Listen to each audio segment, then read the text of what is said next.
Hey, ladies and gentlemen, it's Steve here. Before we get started this week, I want to let you know that on BJJ Mental Models Premium, we just launched an awesome three-part series with four-time world champ Dominika Obelenite. It's about competition and the crushing emotional pressure that can go along with it.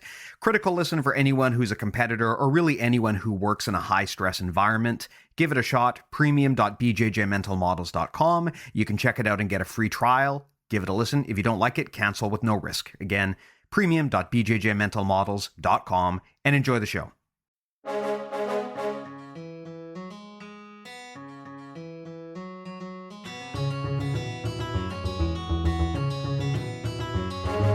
Hey, welcome to BJJ Mental Models, episode 167. I'm Steve Kwan. BJJ Mental Models is your guide to a conceptual and intelligent jiu-jitsu approach. And today, happy to be joined by Ms. Nikki Sullivan. Nikki, how are you doing? Hey, I'm doing really well. Thank you for having me. I'm excited to be here. I am glad to have you here. It is my pleasure. And hey, I have been following you for a while, but just in case someone in the audience hasn't been, why don't you just give yourself a quick intro so everyone knows who you are? Okay. So my name's Nikki. I'm a black belt under André Galvão. I train in San Diego. I'm from Indiana. I'm from the Midwest. And I've been training about 12 and a half years now. And I just train and teach and compete full time. That's now my career, which is cool to say. Well, let me ask you a question then out of the gate here. Yeah. At what point in your jiu-jitsu journey did you decide that it's all being done wrong and we need to do it all upside down? Because my understanding is that's your thing. Yeah, for sure. I like to invert. Some of my teammates coined my guard the Panda Guard because I'm always upside down. And I think for me, I actually just taught a seminar about this. So it's very fresh. And I was really thinking about why I started inverting in the first place. And I think it goes back to, like a lot of women who have been training as long as I have or longer, we were usually the only female in our gym or one of few. So I was mostly training with guys when I came up in jiu-jitsu, and I would find the more advanced guys, they would be technical with me and work with me. But a lot of them were white belts or pretty new or like blue belts, guys who just were still very muscly. And so I would run into a lot of issues where I was maybe more technical, but the guys could just kind of grab my legs and throw them and pass my guard. Yeah. At will, basically, which was really frustrating. So I learned that if I started using that momentum to go upside down instead of just like staying flat, if I would invert, it just added a new dimension to my guard, and it made it very annoying for people to try to pass. So it started just as a survival tactic, I guess, a way to survive my roles and very, very defensive. And then really, it wasn't until I was maybe a purple belt that I started adding in attacks to my inverted guard and leg attacks, especially. So it was cool because once I started learning about Leglocks, I found that they were just right there. It was kind of like I could just insert them into my game because I was already getting into all these positions. So that was kind of cool. Makes sense. Yeah, I feel this because I remember going through the exact same thing. And a lot of this might just be the time that you and I came up in the sport, because we've both been training for about equivalent amounts of time, although you at a much more consistent and much higher level than me. But yeah, it's been about 12 or 13 years here for me as well. And I came up in a time where I was told that you should, when someone is trying to pass your guard, never ever turn your back. The only thing to do is regard. Just always be trying to face the guy in regard. Turning away is death. And generally speaking, I mean, if you can avoid it, you don't want to turn away from a person, but sometimes you can't avoid it. And I really wish I had been more open-minded earlier in my journey about this, because for a long time, I denied myself a large part of the art because I was afraid to turn away. I was afraid to Granby. I was afraid to invert.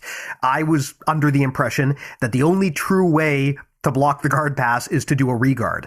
But the problem is so many people are just so straight up good at blocking the traditional regard that you need to sometimes go in the other direction. And that's where inversion, Granby, even the turtle game comes into play, right? The ability to turn away. Yeah. And I especially feel what you're saying about being the smaller person, because I often have sparred with people who are simply so big and strong that if they even so much as grab my leg, my guard is basically passed because they're so strong. They can literally spin me like a top just by grabbing my leg. And Yeah. I'm assuming that is part of the reason why so many smaller people develop such a good inverted game, because they're used to getting spun around like a top. And that's kind of your only option, right? Yeah, I think so. I think for a bigger person, it's actually a lot more difficult to deal with somebody going upside down and playing that way. Yeah, it just adds another level to that Rubik's Cube you have to solve. Yeah, it was much simpler to pass the guard back when you only had to worry about the person regarding, but now there's just so many other options on the table.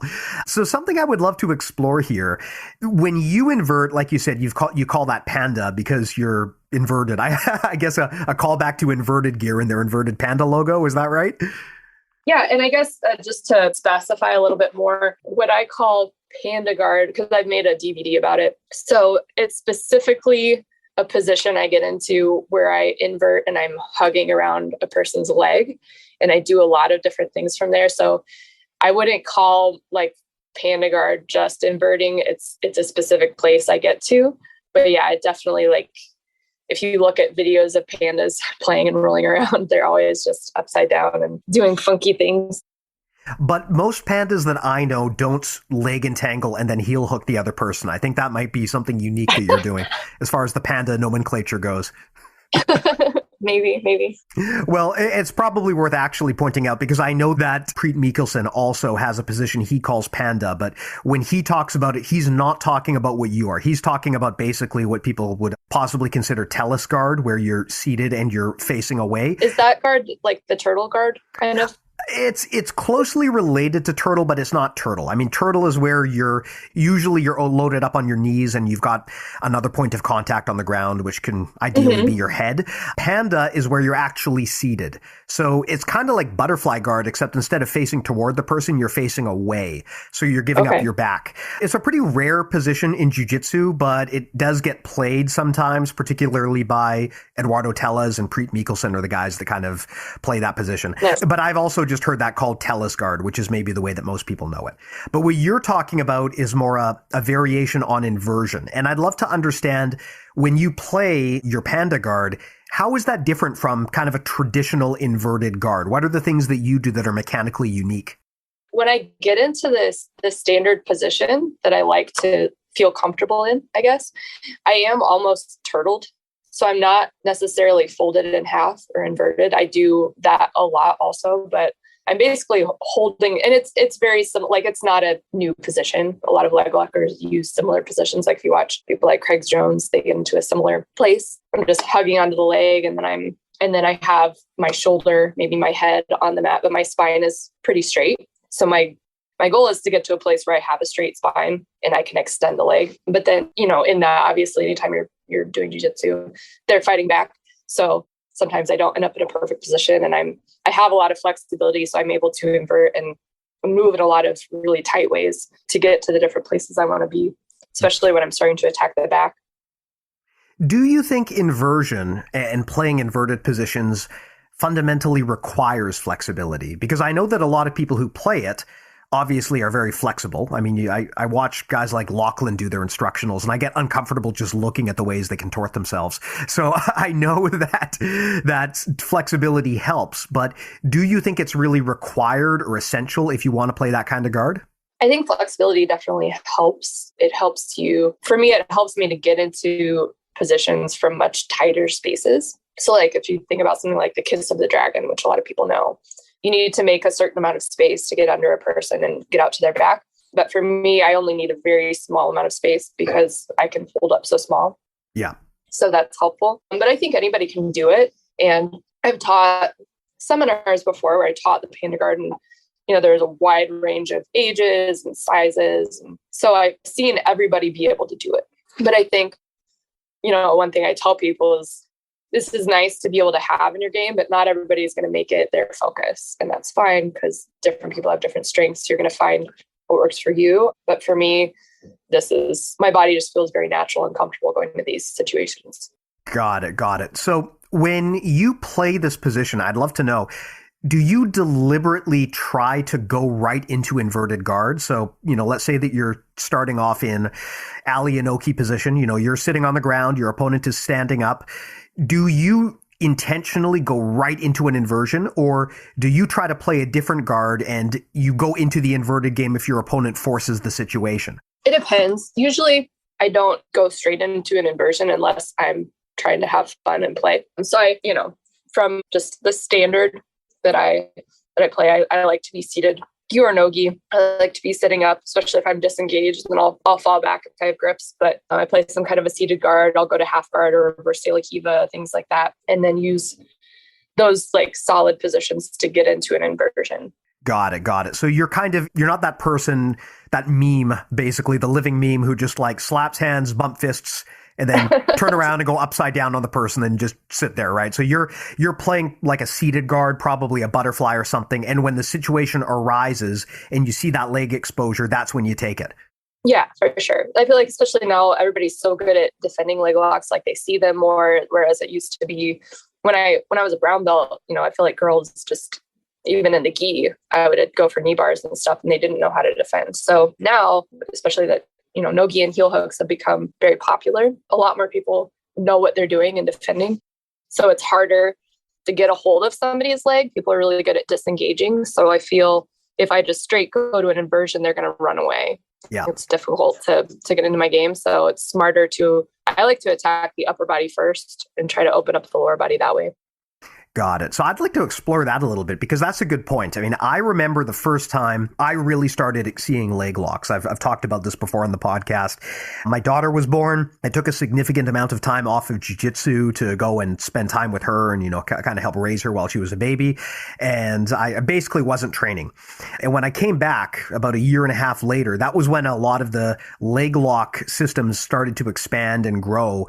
And when I came back, I found out that all of these people were now trying to leg lock me. And because I missed that whole phase of development, it's like a cheat code. I just couldn't stop it. There were these tiny blue belts that I outweighed by about 80 pounds who were just leg locking me at will. But you're right that after that happens enough times, you start to see the threat coming and you know how to stop it before the person even gets into the entanglement, right? I mean, at this point, right, if someone starts trying to invert around my leg, like I have the muscle memory to know how to shut that down right away. So the big question becomes, how do you set it up? And I'd love to explore that. When you say you attack the upper body first, what are you talking about? Like an arm drag? I mean, presumably you're already sitting down on the ground. So what kind of options do you have to get at their upper body from there? Yeah, so it kind of depends on what's available. I find a lot of times in order to, especially if people are trying to defend their legs, they're using their arms to get in the way or their posture, one of the two. But so I'll use arm drags are great. There's a 2-on-1 grip. You can use a no-gi that works really well to kind of drag the arm. I also really like to attack things like the Kimura. I like Kimuras, and if I get the Kimura, I'm happy to just take that. I'll attack guillotines. Omoplatas are great, really, or an armbar, triangle, like anything that a person has to posture out of. By posturing, they're opening up their leg space. Yeah. So by attacking the upper body, I can kind of force that to happen, and then I get what I want, which is their leg. Yeah. You know what it reminds me of is in boxing, you have this concept, or in striking really in general, you have this concept of going high or going low. And the idea is you need to shake it up so that you can throw off your opponent's rhythm and create openings. And I don't really hear enough people talking about that in the context of jiu-jitsu, but you're right. It's very hard to just go and entangle around somebody's leg because by default, especially if you're already on the ground, they're going to have dropped low to match your level. They're probably going to have their elbows and knees really in close and tight together, which makes it very hard to pull their leg free.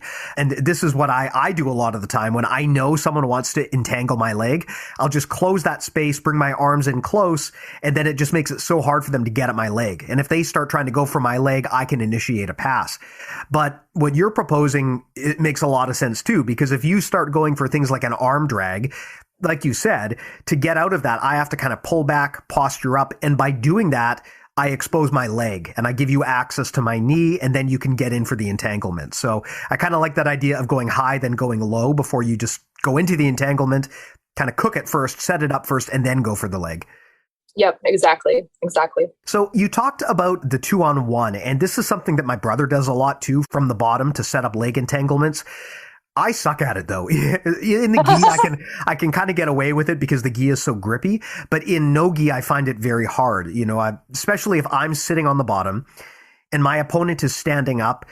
I always have trouble getting that arm drag, even if I go for the 2-on-1. I feel like if I bring my hands up like that, I'm opening myself up in a way that gives them a pass. I feel like even if I do get the 2-on-1, it's hard for me to get enough leverage to off balance them to the point where their leg gets open. So talk to me a little bit about that. What are the secrets for getting that 2-on-1 drag off the bottom so that you can then go into that inversion? That's a good question. I mean, I feel like to me, I guess when people do it to me, if they have both hands on your wrist, I feel like I kind of need to deal with that before I can complete a pass or something, because effectively what they're doing is they're controlling my wrist, but they're also keeping me from hugging their head, which I usually need to do to get a tight pass or to attack. So you're kind of safe from that. You're protected from being grabbed with that hand. But sometimes it is hard to, like, if they're really determined to stay strong in their base, it can be difficult to create that off balance. So it's important to have more than one option, I think also. Like if I'm trying to get that 2-on-1 and they're just not really letting me, having another option, or if their hand isn't in the way of their leg too, I'll just go straight for the leg and grab that. I'm fine with that. Right. But yeah, so I use my legs also to create lots of push and pull. The way I describe guard in general to people when I teach, I'm like, if you're just sitting still, then they're attacking. Yeah. Right. So even if you don't know what you're doing, like especially for beginners, it's very common to get to a guard and forget what to do. And this happened to me a lot, in my first year of training, or even now, sometimes I have days where I'm just like, I don't remember anything today. So I tell people, like, conceptually, you're trying to create an off balance with your guard. You're trying to make them be uncomfortable. And then sometimes if you do that, your options will start opening up. Yeah, makes a ton of sense. And that is where I think people struggle a lot of the time, like you said, on the bottom, is they sit and they wait. I do a lot of technique footage review for people, and this is one of the most common mistakes that I see from people is they're sitting on the ground, they're in a seated position, their opponent is standing, and they wait for their opponent to come to them. And the problem is, if you do that, they're already going to be initiating the pass by the time they get in within range. Yeah. If you want to be on the bottom and you want to play a seated guard, you need to attack aggressively from the bottom. You should be creating so much pressure from the bottom on your opponent that they feel like they're on the defense, even though they're the one standing. If you just sit there and wait for them to come to you, then you lose all of those good opportunities to get that arm drag, to get underneath them. And basically, by the time they close the space, you're already dealing with a guard pass and you're already on the defense, which is what you want to avoid. Yeah, for sure. It can be hard, though, in competition, depending on your opponent. Like, people stall sometimes people run. Yeah. So at a certain point, like, I don't want to just be butt scooting around the mat chasing somebody. That's not exciting. And I could stand up too. But yeah, that's an aspect to it also, where sometimes, the person needs to start coming to me. Well, that's a good question, though. What do you do in that situation where, you're doing your thing, you're sitting down on the ground, and your opponent is clearly thinking, okay, I'm fighting Nikki Sullivan here. I am not going to engage. And they're refusing to get to the distance and play that game that you want to play. What do you do then? Do you stand up? Do you switch it up? I'm just curious, because like you said, if you don't want to butt scoot towards them, what's plan B? Yeah, so I'll usually, I'm trying to think of a specific example, but I don't mind waiting a little bit. Like if I've been moving towards them and they're disengaging and they're, just staying too far away, I'm willing to give a little bit to let them get closer to me. I think this is something that I want to be better at, that I wouldn't consider myself good at. I want to be better at wrestling up, because I think it's a very strong option in that situation. If you are good at coming up on a takedown from bottom, that can really help with people who are running. And I've done that a little bit. I did that at the most recent, the Medusa at Combat Jiu-Jitsu in Mexico. I was able to kind of wrestle up on the leg and end up taking the back. I didn't take the back. I ended up getting on top and I got a darce off of that situation. But that was a situation where she was aware that I wanted to attack her legs and she was kind of disengaging And in that situation, she could hit me also. So I ended up taking some hits to the face, coming up on her leg. I kind of surprised myself in the moment, actually, because I'm not a wrestler. I'm a guard puller. I've worked a lot of wrestling. It's just it's not where I'm comfortable. So while I was doing it, I was kind of in my own head, like, what am I doing? I don't know. It was like this extreme burst of confidence overcame me. And I was just like, I'm going to wrestle up right now. Well, I've always wondered when strikes are involved, how much does that change things? Because I mean, I'm terrified of inverting on the best of days, but if my opponent has the option of striking me, do you feel like inversion is still a viable option there, or is it something that you need to discard with that rule set? Yeah. So if you watch my combat jiu-jitsu footage, I inverted quite a bit. And I got some Leglocks, and I've done 2 combat jiu-jitsu tournaments.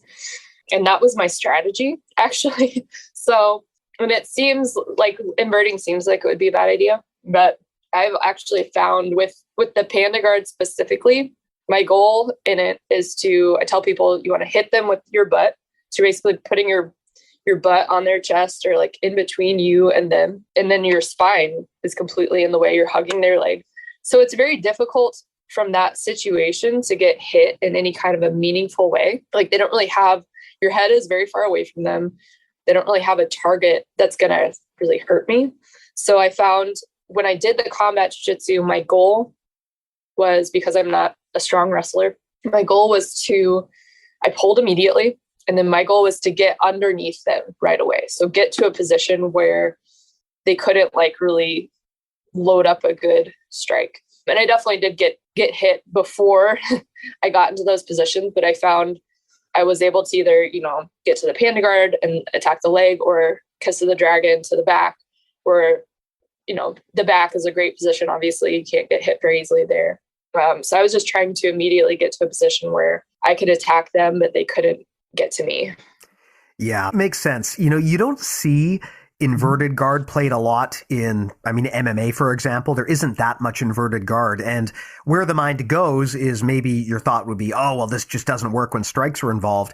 But I've always wondered about the truth of that, because like you said, a lot of these guards off the bottom that you play, including single leg X, but also inverted guards, a big part of it is, like you said, you're kind of sticking your butt at the person. The idea is that you use your spine almost like a frame. Rob Bernanke calls it a spine frame, where you straighten your spine. And by doing that, the end of that frame is your butt, right? So it's almost like a car jack. You're pushing your opponent away from you. And it's actually really hard for them to load up and get you, because there's so much blocking access to the parts that you don't want them to hit. So I've always wondered if you have your butt off the ground and you've got your back straight and you're using your spine like a frame to push them away, how viable are strikes really? I feel like it's probably safer than one would think. I certainly don't want to be the guinea pig, but I've always wondered if it's actually something that is safer than you would think when strikes are available. Yeah, I don't know. And I haven't done MMA, done a little bit of sparring, but I haven't, I don't know if that's a good strategy to have. I know there are people like Ryan Hall who have a very unorthodox MMA style and do a lot of crazy leg entanglements and things. And that's always fun to see. You definitely have to be careful. Even in jiu-jitsu, really, like you can't really just invert and hang out there. You have to be attacking. You have to be moving. In general, like if you just sit there and wait, they're going to be able to figure it out. Yeah. They're going to start problem solving. So I think that's always important. Well, on top of that, too, not only are they going to start problem solving, but so much of playing the inverted game is having the motion to just cycle right through it. If you go and you stop halfway, if you play it in an uncommitted fashion, then you run the risk of things like your opponent sprawling on you or just basing on top of you, which is never good. So that's the thing about inversion, right? You can't half invert. It's like a judo throw. You have to do it with the intention of completing and going right through the cycle, because the last thing you want is to get upside down with someone sprawling on top of your neck. Yeah, for sure. And I know when I was early in my career, maybe, white and blue belt, coaches would be concerned about the amount that I inverted and be worried about that I was going to mess up my back, things like that. I've had people tell me that I have a very punishing style because I am just getting stacked a lot and like smushed in weird positions a lot. And I do have I've had issues with lower back pain in the past that I have to be careful about. shout out to Yoga for BJJ. That's helped a lot, just stretching and doing things to take care of myself, and weightlifting too. My team, Electrum Performance, that helps a lot with just any back pain and kind of counterbalancing. Really, just because I'm in an inverted position so often, it's important for me to remind my spine and my back muscles that they can be in a normal posture also. And like they can be strong that way too. Because like even the way I sit when I'm at home or when I'm hanging out, I'm always like curled up in a little ball. On airplanes, I sit with my knees up to my chest and I kind of curl up in the seat. So I'm just very comfortable like that. But yeah, so I do lots of stretching and lifting that helps me to also be straight and strengthen my body in that way. Well, on that note, in terms of prevention here, one of the common concerns with inversion, as you brought up, is the possible potential for injury. Now, I've never actually studied this. I don't know if anyone has. I don't know if there's any evidence that inversion is any more likely to injure you than anything else.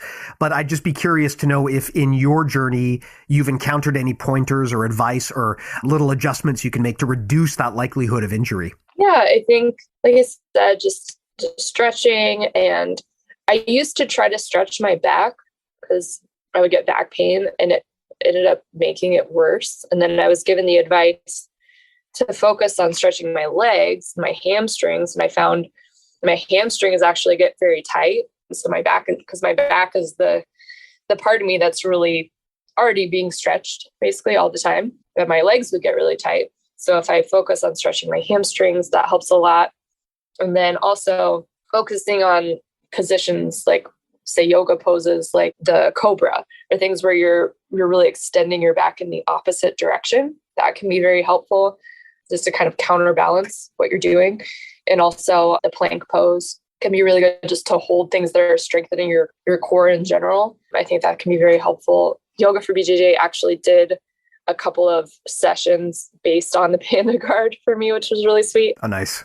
So they did one that was about like getting your body warmed up to invert, and getting it, just being warm in general helps because you're less likely to injure yourself when your body is warm. But specifically for inversions, things you can do to get your body more used to it so you don't get hurt. And then also a recovery session for how to stretch and recover, say, after you've been doing a lot of inverting. Yeah, makes sense. And I thought that was nice. That's awesome. Makes tons of sense. So one other thing I'd like to ask on that note, what about the big people? I mean, one of the benefits to any sort of leg entanglement game is that it's just a great way to slay giants. If you want to play, if you look at pretty much anyone whose MO is being small and beating people who are not, so much of that game plan usually involves trying to take out their legs. Yep. And that's one of the reasons I think why you see smaller, more flexible people gravitate towards inverted guards, because it plays so nicely into that. And because if your body is small, it's easier to get underneath somebody and start entangling that leg. But I would ask, are there any specific concerns you have against doing this against bigger people? Do you have to adjust at all? Do you find that there's a different safety profile you have to worry about? How do you invert differently when you're fighting upweight classes versus people your own size? I would say I still like to invert and use Panda Guard against bigger people. I'm definitely very careful. I'm careful in general. Like general rules in inverting, you can't let them hug your head. Yep. And you have to like keep your hips up. If your hips get on the mat, if they can hug your head, then they're going to smash you. And it's going to be very, very difficult to recover. You're probably going to get past. So I tell people, I had a coach one time tell me, it was Joe Bays. He said, if they hug your head, it's death. He's like, you have to think of it that way. If they hug, because going against less skilled opponents, I could get away with maybe from like a half guard, maybe they would get a hold of my head and then I would be able to wiggle out and get back to a good position. But then, against somebody good who has really solid pressure, once they get that crossface, you're dead. Yeah. You can't get out. So that was like something that he impressed upon me is don't let them hug your head, or Angelica, don't let them touch your hair. Don't let them touch your face. She says that to all the girls. And I was like, that's brilliant. Yes. Don't let them do that. So that's really important, especially against big people, because they can just put so much pressure. So I try to, just like I did with the combat jiu-jitsu, I tried to invert in a dynamic way where I'm immediately getting under them, getting behind them, getting to a place where it's hard for them to hold on to me. And if, like I like being able to take my whole body and just attack one part of their body. So like say a leg, or when I take the back, I like to use kind of a back triangle position. So I'm really focusing all of my weight around one small area. Yeah. I don't have to deal with all of their weight. So that's something I definitely try to do. And if I'm having trouble, sometimes against bigger people, their base is just so strong that it's difficult to expose the leg. And in that instance, I usually like to go to the back. The back is my favorite place to be. The leg locks and the back attacks go hand in hand really well, especially you see people who are getting super good at Berimbolo, transitions, and all of that has become like so popular. So they work really well together. Yeah, I love what you're bringing up about using all of your power against one limb. That is so critical if you're fighting up weight classes. And it's something that really helped me adjust my strategy once I identified that as a pattern. If you're going against someone who is your own size or smaller, you can get away with distributing force here and there. But when you're fighting someone who's way bigger than you got to use all of your power against one thing. And that's part of the reason why the leg attacks work so well, is because the idea is you're entangling your entire body around one of their legs. And that should be enough to take them off balance. And it may be enough to get a submission on them as well. I find, for example, if you're a bigger person, maybe you can get away with attacks like a double leg, which distribute the force a little bit more. But as a smaller person, what I like to do is I like to tie up my whole body against one of their legs. Doesn't have to be an inversion necessarily. It could be single leg X guard or something like that. But the idea is use all of my weapons against one of their weapons, make it an unfair fight where no matter how big and strong they are, they cannot keep their base and they cannot defend themselves. Yeah, exactly. Love it. Yeah. And the other thing you brought up too, which I think is critical and something that a lot of people I think are hesitant to really focus on, is the importance of defending the head. Like you said, it's funny because inversion is a very technical, complicated process, but the defense is very simple. You basically just mash the person's face and that shuts it down. Yep. And that's a common thread. That's not unique to inversion. That comes up when you're talking about basically any technique that puts you under your opponent. I remember, and I might be misremembering this, so forgive me, but I remember when Shogun Hua was fighting, I believe it was Lyoto Machida for the title, and he actually went to deep half guard. Yeah. And he wound up actually winning the fight. And then in his next fight against John Jones, he tried to do it again. Yeah. And Jones just based on him and just mashed his face over and over and over again. And that's kind of when I realized, okay, if you want to play any type of game where you go under the person, you have to make sure your head is protected at all times. Yep. I know Stefan Kesting has advocated to be very careful even when playing standard half guard, because he says that when he was younger, he used to play a lot of half guard and people would crossface him like crazy and he would just power through it. Yeah. And as a result of that, he developed neck problems that kind of lasted the rest of his life. So if you're playing any type of game that involves going under your opponent, you have to make sure that that hand that is coming towards you is being blocked and defended against. You cannot let them get the crossface on you or otherwise mash your head into the ground. It is never a good outcome. Yep. And that goes back to, thinking about that 2-on-1 grip, why it's so useful if you're going to attack legs, or some kind of a grip where you're either framing on their bicep, you're grabbing their wrist, you have some kind of a control until you decide to spin underneath, and then doing that in such a way that they don't have time to hug your head. Super important. I learned that definitely through getting my face smashed a lot. Learned that. I mean, it's the best way to learn, right? Just the best way to learn is to get repeatedly smashed. Yeah. Yep. Well, let me ask you one last question here just to close this out. On the topic of inversion, I mean, I know that you coach a lot of people on how to do this properly. I know you do a lot of seminars. Are there any common threads, common problems that you see that just always come up? Like, do you ever find yourself just giving the same advice over and over and over again? I'm just looking to see, is there any takeaways or key details that we could share that would benefit almost everybody out of the gate if only they knew about it?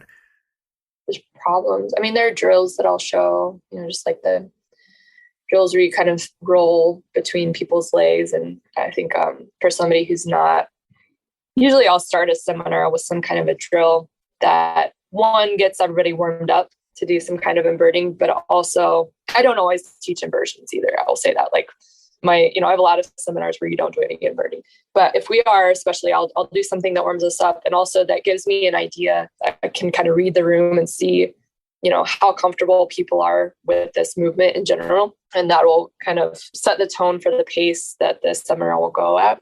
I would say most people are able to do it. They're able to do the motions. Definitely, I think bigger people have a harder time than smaller people. Usually, I mean, in general, I talk about getting your butt up, getting your butt in the air, put your booty in the air, like you just don't care. Kind of, if I had a style, face down. Well, I think that's pretty good advice. I mean, that is something that, and it's not even just with inversions that is important. Again, with a lot of positions where you try to go underneath, there can never be a second where your butt is down, because if you let your spine collapse like that, where your back is curved, your opponent is just going to squish you. And then you're never going to get out. You're going to be stuck there forever. The same thing applies to single leg X guard, right? If you have your butt on the ground for even a second, your opponent is just going to drop their weight, and you're not going to be able to get your spine back up straight again. So the trick is, when you go into it, your spine has to be straight like a car jack, to the point where your opponent cannot drop their weight down and compress on top of you. And that's a big part of safety as well, right? If you can keep your spine straight the whole time, you're less likely to get scrunched as the person underneath. Yeah, definitely. Awesome. Well, I guess with that said, Nikki, I know that you've got an instructional. Of course, I know I follow you on Insta, but if people want to check out your work, where do they go about doing that? So you can look, my instructional is available on BJJ Fanatics and also Atos on demand. It's called the Panda Guard. And it just basically involves lots of leg attacks and also sweeps. And there's some upper body attacks too. Some ways I like to use upper body attacks to set up the lower body attacks. And then you can find me on Instagram at Nikki Cuddle Jitsu. I'm on YouTube too. I should use that more. I haven't been super active, but I'm on there. If you look up Nikki Sullivan, BJJ. Awesome. And I'll put those links in the show notes. So if anyone wants just an easy click through, that's the best way to do it. Well, awesome, Nikki. Thank you so much for coming by. I greatly appreciate it. Thank you. This is fun. Awesome. And of course, to everyone out there, I think most people already know, but if you want to get in touch with me, best place to do that is bjjmentalmodels.com. That's where there's a link to a contact form to shoot me a message. That's also where you can get every episode we've ever done, as well as a database of the major concepts we talk about here on the show. And of course, if you want to dig deeper, that's what our premium service is for. Premium.bjjmentalmodels.com. Tons of structured audio courseware on there, plus review footage features. So you can send me your rolling footage and we'll break it down and tell you what we think. Really awesome value, and there's a free trial. So please do check it out if you haven't already. Premium.bjjmentalmodels.com. Nikki, thanks again so much for coming by. And of course, to all of the listeners, thanks to you as well. I always appreciate everyone spending the time to hang out with us here each week. And we'll talk to you guys next time.